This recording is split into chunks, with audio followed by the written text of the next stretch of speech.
नमस्कार। पुष्पा हुड्डा हिंदी ट्यूटोरियल्स में आपका स्वागत है। आज का हमारा टॉपिक है समास। बेटा एक क्लास में समास की ले चुकी हूँ, आज ये है सेकंड सेट। ठीक है, प्रैक्टिस सेट है। तो इसमें हम थोड़ा सा पहले क्या करेंगे, एक बार पिछला रिवाइज भी कर लेते हैं कि समास होते क्या हैं, समास की परिभाषा क्या होती है, समास का अर्थ क्या होता है ना। तो बेटा पहले हम देखेंगे समास का अर्थ। समास का अर्थ क्या होता है, ठीक है। तो बेटा समास का अर्थ होता है संक्षेपीकरण। कोई चीज जो विस्तृत होती है उसको संक्षेप में लिखना या बताना या बोलना, वो होता है संक्षेपीकरण। तो समास का अर्थ हुआ संक्षेपीकरण। जब हम किसी शब्द के अंदर क्या कर देते हैं, उसमें जो प्रयोग की गई है, विभक्ति की गई है ना, योजक चिन्ह लगाए गए हैं, योजक शब्द जोड़ा गया है, तो बेटा जब उसमें परिवर्तन वो विभक्ति चिन्ह को हटा देते हैं तब बनता है संक्षेपीकरण, होता है तब बन जाता है समास। जैसे कि ग्रामगत, गांव को गया, तो ग्रामगत में को हटा दिया गया, है ना। तो बेटा ये हुआ संक्षेपीकरण। और दूसरे शब्दों में हम क्या कह सकते हैं कि मूल क्या कह सकते हैं कि समास होते क्या है, दो शब्दों के मेल से जो परिवर्तन आता है उसे कहते हैं समास। ठीक है बेटा। अब इसके बाद क्या है कि समास के भेद कितने होते हैं। तो बेटा अगर पूछा जाता है तो समास के होते हैं 6 भेद, 4 भेद मूल रूप से, और 2 जो भेद होते हैं वो तत्पुरुष समास के अंदर 2 भेद और होते हैं। वो क्या होते हैं, एक होता है द्विगु समास और एक होता है कर्मधारय समास। तो बेटा वैसे मेन क्या होते हैं, 4 होते हैं, अव्ययीभाव समास, तत्पुरुष समास, द्वंद्व समास और बहुब्रीहि समास। ठीक है, ये 4 होते हैं। तो बेटा आज जब हम इनको थोड़ा सा एक बार, बहुत विस्तार से नहीं जाएंगे, बहुत गहराई में नहीं जाएंगे, थोड़ा थोड़ा एक बार देख लेते हैं कि ये होते क्या हैं। तो आज हमारे हो पाएंगे ये 3 समास, समझा देती हूँ। पहला है अव्ययीभाव समास। इसमें पूर्व पद अव्यय होता है या पूर्व पद उपसर्ग होता है, ठीक है। उसमें जो परिवर्तन आता है उसे कहते हैं अव्ययीभाव समास। बेटा अव्यय का मतलब व्यय जानते हो, खर्च होना, और आ जोड़ने के बाद उसमें व्यय में आ उपसर्ग लगा है या अव्यय लगा है कह लो। तो ये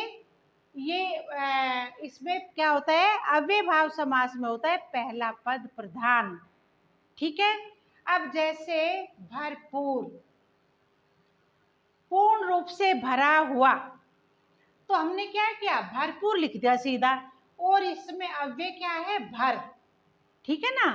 और अगर हम इसको लिखते हैं भरपूर पूर्ण रूप से भरा हुआ, तो समस्त पद वो क्या हुआ, बड़ा बन गया, और ये बन गया भारी लग गया इसमें उपसर्ग।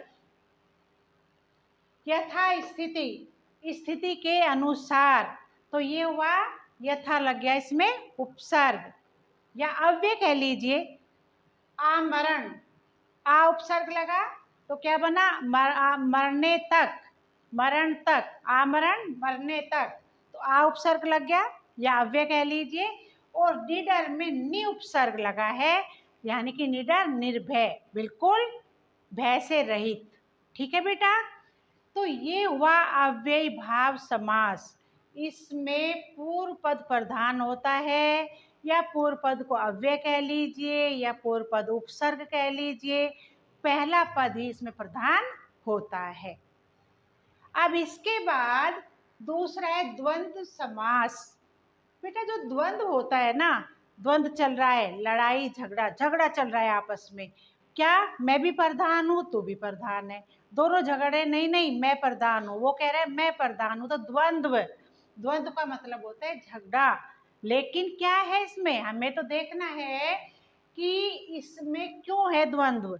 इस समास के अंदर द्वंद्व इसलिए हो रहा है कि दोनों का समान महत्व है। चाहे इसमें विलोम शब्द आ जाए, है ना, चाहे इसमें क्या होता है भरपूर एक दूसरे के पूरक आ जाए, चाहे पूरक होते विलोम शब्द होते हैं, लेकिन इसमें पद कौन सा होता है, दोनों पद प्रधान होते हैं, दोनों पद का महत्व होता है। जैसे लाभ हानि, लाभ का विलोम क्या होता है, हानि, तो इसमें ये विलोम बन गया लाभ हानि, लाभ या हानि, लाभ और हानि।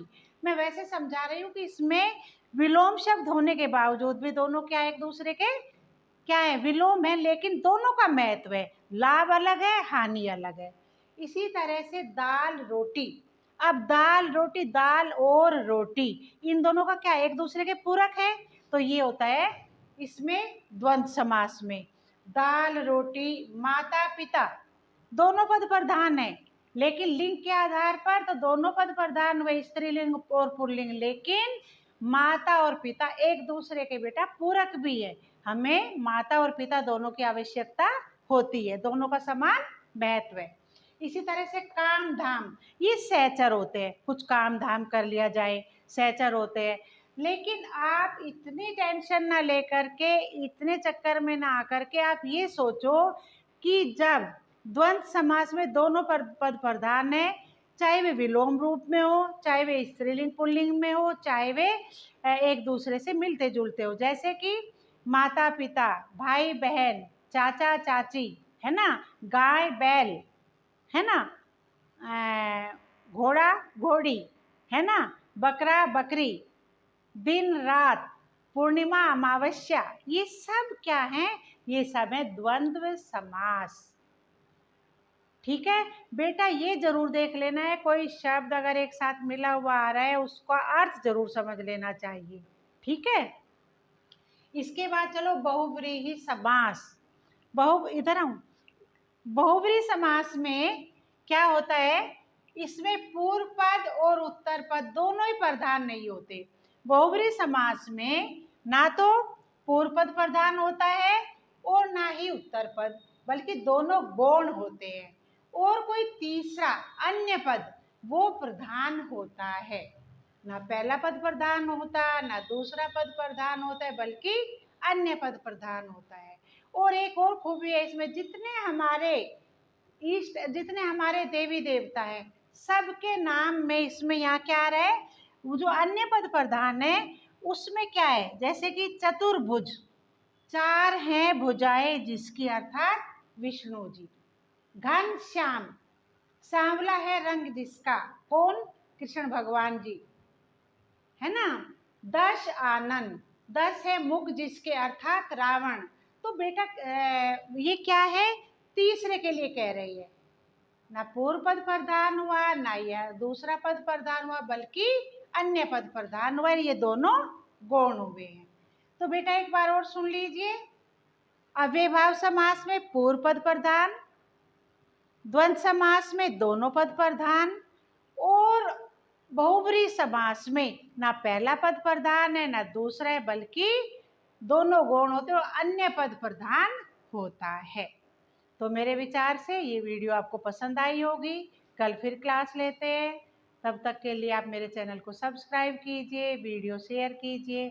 आपका बहुत बहुत धन्यवाद।